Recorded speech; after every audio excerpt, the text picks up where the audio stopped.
Alors bonjour à tous, aujourd'hui nous continuons la lecture de la Chaîne d'Or, cette compilation de commentaires de saint Thomas d'Aquin. Et nous en sommes rendus au verset 16 du chapitre 2 de l'Évangile selon saint Matthieu, qui dit ceci. Alors Hérode, voyant que les mages s'étaient joués de lui, entra dans une grande colère, et il envoya tuer tous les enfants qui étaient à Bethléem, et dans tout son territoire, depuis l'âge de 2 ans et au-dessous, d'après le temps qu'il connaissait exactement par les mages. Et tout de suite, nous commençons avec un commentaire de saint Jean Chrysostome, lorsqu'il commente l'Évangile selon saint Matthieu, où il dit « Pendant que l'enfant Jésus soumettait les mages à son empire, non par sa puissance corporelle, mais par la grâce de l'Esprit, Hérode entrait en fureur de n'avoir pu persuader, lui, pourtant assis sur le trône, ceux qu'avait su charmer Jésus, tout enfant qu'il était et couché dans une pauvre crèche. Le mépris que les mages tirent de sa personne augmentait encore sa douleur, ce que l'évangéliste exprime ainsi. Alors Hérode, voyant qu'il avait été trompé par les mages, entra dans une grande colère. La colère des rois, lorsqu'elle est allumée par la passion du pouvoir, est comme un vaste incendie qu'on s'efforce vainement d'éteindre. Mais que fit-il? Il envoya mettre à mort tous les enfants. De même qu'un animal féroce, blessé, déchire tout ce qui se présente comme étant la cause de sa blessure, ainsi Hérode, trompé par les mages, décharge sa colère sur tous les enfants. Il se disait dans sa fureur, certainement les mages ont trouvé cet enfant dont ils annonçaient la royauté future, car un roi que tourmente l'ambition de régner soupçonne tout, parce qu'il craint tout. Il envoya donc des émissaires pour mettre à mort tous les enfants et pour ensevelir un seul d'entre eux dans le trépas de tous les autres. Et sur cette persécution, saint Augustin nous dit, lorsqu'il fait son sermon sur l'Épiphanie, la chose suivante. Et pendant qu'il persécute le Christ, contemporain de ce roi cruel, il lui forme une armée éclatante, des blanches insignes de la victoire. Et saint Augustin continue plus loin. Ce roi impie, en mettant sa puissance au service de ses bienheureux enfants, leur eût été moins utile que par les effets de sa haine, car plus la cruauté qui les persécuta fut grande, plus aussi fut brillante la grâce qui les mit en possession du bonheur. Ô bienheureux enfants, que celui-là doute de la couronne que vous a mérité le martyr, souffert pour Jésus-Christ, qui nie l'utilité du baptême de Jésus-Christ pour les enfants. Est-ce qu'en effet, celui qui a pu avoir des anges pour prédicateurs de sa naissance et des mages pour adorateurs dans son berceau n'aurait pas pu garantir ses enfants de la mort qu'ils ont soufferte pour lui, si cette mort devait être pour eux une perte sans retour au lieu d'être le commencement d'une vie bien plus heureuse?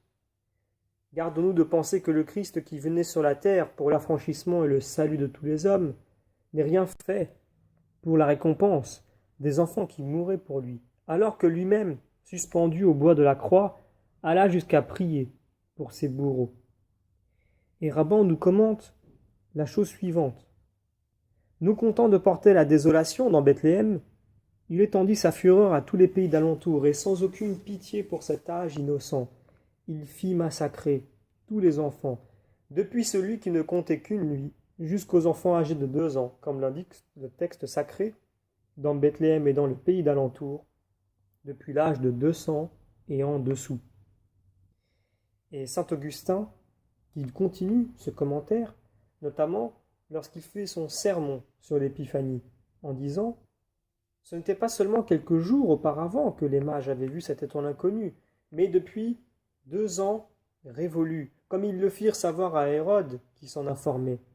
Et tel est le sens des paroles suivantes, selon le temps dont il s'était enquis exactement auprès des mages. » Saint Augustin, lorsqu'il fait son sermon sur les démons, nous dit à ce sujet « Peut-être craignait-il que cet enfant, qui avait les étoiles à ses ordres, ne prît l'extérieur d'un enfant un peu au-dessus ou un peu au-dessous de son âge, pour cacher l'époque de sa naissance.